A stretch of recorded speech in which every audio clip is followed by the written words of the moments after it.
In the heart of ancient Crete, beneath the sunlit stones of Knossos, a legend was born, a legend that would echo through the ages and weave its way into the very fabric of Western myth. The story of the labyrinth and the Minotaur is more than a tale of monsters and heroes. It is a window into the Minoan soul, a reflection of their fears, beliefs, and the mysteries that still surround them to this day.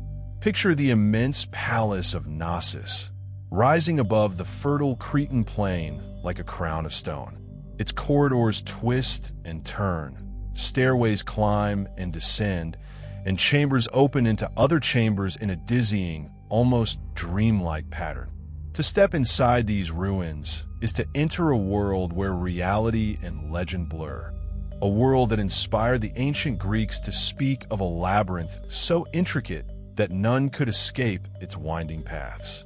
At the heart of this maze, myth tells us, lurked the Minotaur, half man, half bull, a creature of unspeakable terror. Born from the union of Queen Pasiphae and a sacred bull, it was a punishment from the gods, an embodiment of the dangers that lie in defying divine will. King Minos, desperate to hide his family's shame, ordered the master craftsman Daedalus to construct a labyrinth beneath his palace, a prison from which the Minotaur could never escape. But was there ever a real labyrinth, or a monster within? Archaeologists have long debated the origins of these legends. The Palace of Knossos, with its hundreds of rooms, confusing passageways, and lack of defensive walls, is unlike any other structure of its time. Some believe its complexity gave rise to the myth, a palace so bewildering that it seemed like a maze to those unfamiliar with its design. Others point to the possibility of underground chambers or ritual spaces, lost to time, that may have inspired stories of a subterranean prison. Yet the Minotaur itself is a creature of symbols. The bull was sacred to the Minoans, worshipped in rituals that honored both its strength and its wildness.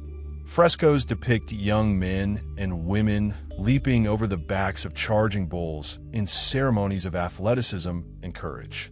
These bull-leaping rites, both celebrated and feared, may have served as initiations or as offerings to the gods, binding the community together through shared danger and exhilaration. What did the bull mean to the Minoans? Was it a symbol of fertility, of the power of nature, or of something darker? Perhaps the untamed forces within the human soul? Some scholars suggest that the Minotaur represents these primal energies, lurking beneath the surface of civilization, waiting to be confronted by those brave or foolish enough to descend into the labyrinth. The myth does not end with the monster. Into this maze comes Theseus, the Athenian hero, determined to free his people from the tribute of human lives demanded by Minos. With the help of Ariadne, daughter of the king, he enters the labyrinth, unspools a thread to mark his path, and confronts the Minotaur in mortal combat. The slaying of the beast is a victory of order over chaos, of reason over savagery, a theme that would resonate through Greek thought for centuries. But the story is not so simple. The thread of Ariadne, the betrayal and abandonment that follows, the return to Athens. It is a tale of love, loss, and the cost of heroism. Some versions suggest that the labyrinth is not only a prison for monsters, but a test for the soul, a place where one confronts not just external dangers, but the shadows within. As we return to the ruins of Knossos, we see that the palace itself is a testament to the Minoans' mastery of art, architecture, and ritual. The walls are alive with color. Dolphins leap across blue seas, lilies bloom in the spring, and priestesses stand in poses of power and grace. The double axe, or labyrinth, is carved into stone and painted on columns, a symbol of authority, sacrifice, and perhaps the labyrinth itself. What role did these symbols play in Minoan life?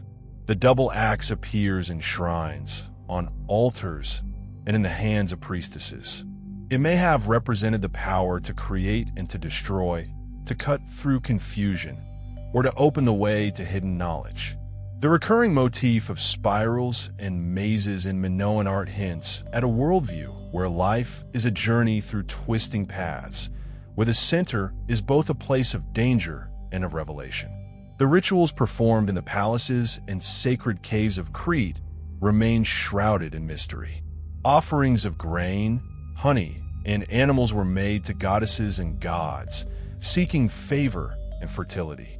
Some believe that human sacrifice may have occurred in times of crisis, a dark echo of the myth, where the Minotaur fed on the youth of Athens. Bones found in certain sites suggest rituals of death and renewal, where the boundaries between the living and the dead, the human and the divine, were crossed in search of harmony. Yet, for all their grandeur, the Minoans were not alone on their island. The rise of the Mycenaeans on the Greek mainland brought a new power into the Aegean. Trade flourished, but so did rivalry. The Mycenaeans admired Minoan art and adopted many of their customs, but they were also warriors, builders of fortresses and citadels.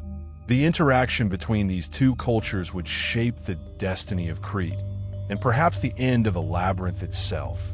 As we follow the thread of history, we see the Minoan world in motion. Fleets sailing to distant ports, artisans crafting wonders in clay and gold, priestesses dancing in the flickering light of sacred fires. Every fresco, every artifact, every ruin is a clue to a civilization that lived on the edge of myth and reality. Yet the greatest mystery remains. What was it like to be Minoan? To walk the halls of Knossos, to witness the bull-leaping games, to pray in the shadowed caves of the mountains? The silence of the undeciphered script of the Minoans, keeps many secrets locked away. Until it is understood, we must rely on the echoes of legend, the fragments of art, and the questions that refuse to be answered. The labyrinth calls to us still, not just as a place, but as a riddle, a journey, a challenge. Within its twisting paths lies the heart of the Minoan world, beating with ancient passions, fears, and dreams.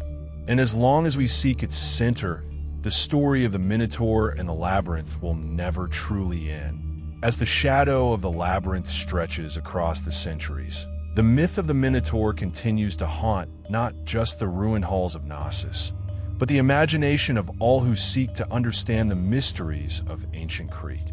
The story has always been more than a tale of monsters and heroes. It is a reflection of a vanished civilization's deepest anxieties and hopes, a mythic mirror in which we see both the brilliance and the darkness at the heart of the Minoan world. The labyrinth, in all its winding complexity, was not only a feat of architecture, but a stage for ritual, psychology, and power. Walking through its reconstructed corridors today, you can almost hear the echoes of footsteps, the whispered prayers of priestesses, and the distant bellow of sacred bulls. The Minoans built their palaces to impress and to confound, to inspire awe in visitors and perhaps even fear. Every passageway, every hidden alcove, every intricately painted wall hints at meaning beyond the obvious. For the people of ancient Crete, the labyrinth was a bridge between the ordinary and the spiritual, a place where the boundaries between the human and the divine could be crossed. The Minotaur, too, was never just a beast. In the myth, he is the child of Queen Pasiphae and a supernatural bull sent by Poseidon. His birth is the result of a broken promise, an act of hubris that brings consequences beyond mortal control. Imprisoned in the labyrinth, the Minotaur becomes both a threat and a scapegoat, a living secret that must be hidden away but never truly destroyed. Every 9 years, according to the legend, Athens was forced to send 7 young men and 7 maidens to Crete as tribute, sacrifices to appease the monster and, by extension, the gods themselves. But was this horror ever real? Some scholars suggest that the tribute of Athenian youths may reflect ancient memories of human sacrifice, a practice that, while rare, is not unheard of in the archaeological record. Bones found in some Minoan sanctuaries show marks of ritual cutting, and ancient writers like Plutarch and Diodorus Siculus record tales of grim offerings made in times of crisis. Yet, for the most part, Minoan religion appears centered on fertility, rebirth, and the cycles of nature.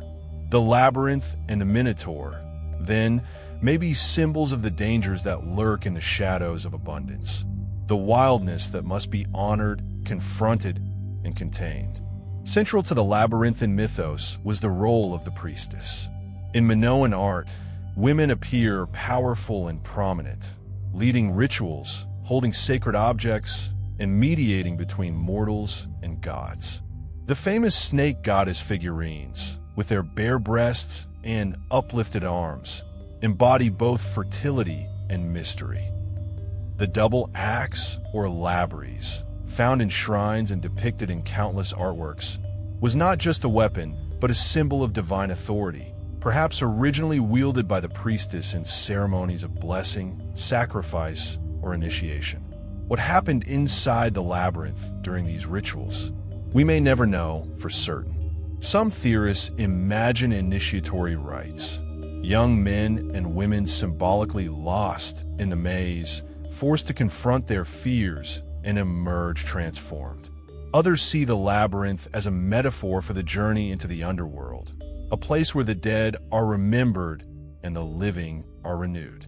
In every case, the theme is the same: descent, confrontation, and return, an archetypal pattern found in myths from every era and culture. The encounter with the Minotaur is the climax of the story, and it is Theseus, the Prince of Athens, who takes up the challenge. With the help of Ariadne, Minos's daughter, he enters the labyrinth armed with a sword and a spool of thread. The thread, Ariadne's gift, is as important as the weapon, for it allows Theseus to find his way back out after the deed is done. The slaying of the Minotaur is a victory over savagery, a triumph of intellect and love, but comes at a cost: betrayal, abandonment, and the shattering of old bonds. The thread itself is a symbol of guidance, memory, and the fragile connections that bind us to the world. In the labyrinth of life, it is not brute strength, but wisdom and support from others that leads us to safety. The myth resonates because it speaks to the human condition, the need to confront our inner monsters, to seek help when lost, and to carry the lessons of the journey back into the light. Even as the myth of the labyrinth and the Minotaur spread beyond Crete, the real world of the Minoans was changing. Earthquakes shook the island, their force felt from the palace walls to the mountain shrines.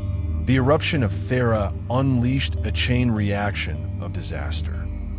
Massive tsunamis devastated coastal settlements, ash clouds darkened the sky, and years of failed harvests followed. The Minoans, once masters of the sea, found themselves at the mercy of the elements. It was during this period of turmoil that the Mycenaeans of mainland Greece rose to prominence. Unlike the Minoans, the Mycenaeans were warriors, builders of fortresses, and bearers of new customs.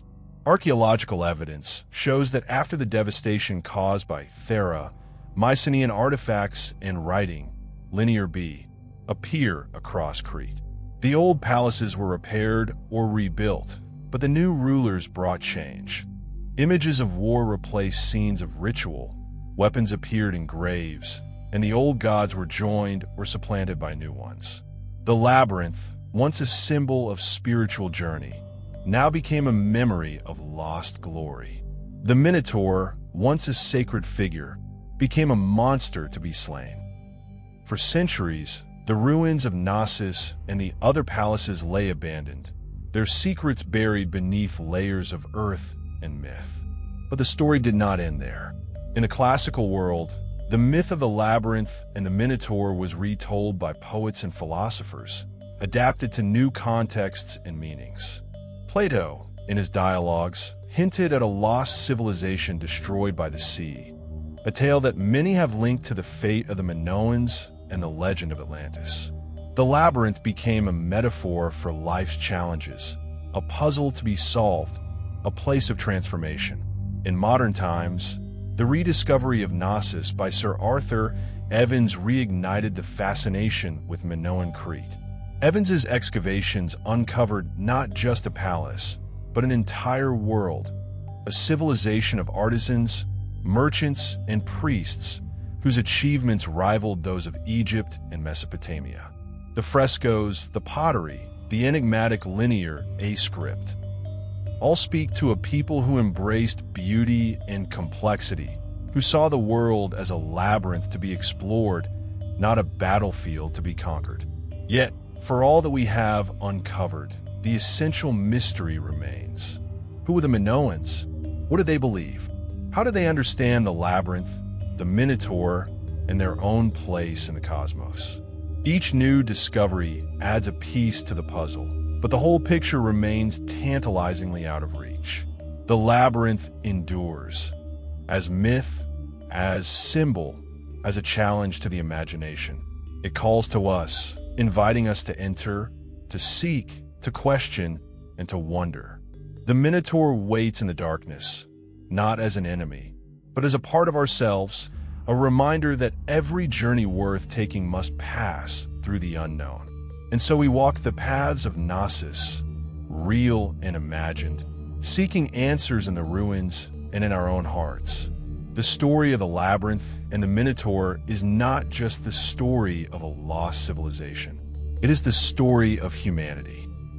Our fears, our hopes, our endless quest for meaning in a world that is itself a maze.